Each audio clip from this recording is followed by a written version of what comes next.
آپ نے تو دل ہی خوش کر دیا، جو میں چاہتا تھا کوئی سفید بالوں والا بھی ہو، جب وہ بال بڑے ہو جائیں اور یہ رب کے سامنے دامن پھیلائے۔ حضور فرماتے ہیں جب سفید بالوں والا اللہ کے سامنے دامن پھیلاتا ہے، آنسو بہاتا ہے، رب فرماتے ہیں کیسے نہ دوں، مجھے تیرے سفید بالوں سے حیا آتی ہے۔ میں سفید بالوں سے کہوں گا اب جوان بننے کی ضرورت نہیں ہے، اب ان بالوں کو لے آؤ، ان بالوں کو لے آؤ جن سے اللہ حیا کرے۔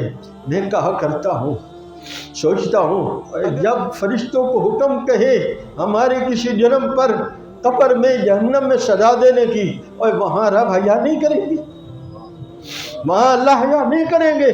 مجھے سفید بالوں سے حیا آتی ہے، اس کے چہرے پر میرے نبی کی سنت ہے، حیا آتی ہے، اس کو سزا نہ دو، ٹھیک ہے میں اس کی خطاؤں کو معاف کرتا ہوں۔ انوار ختم نبوت ٹرسٹ پاکستان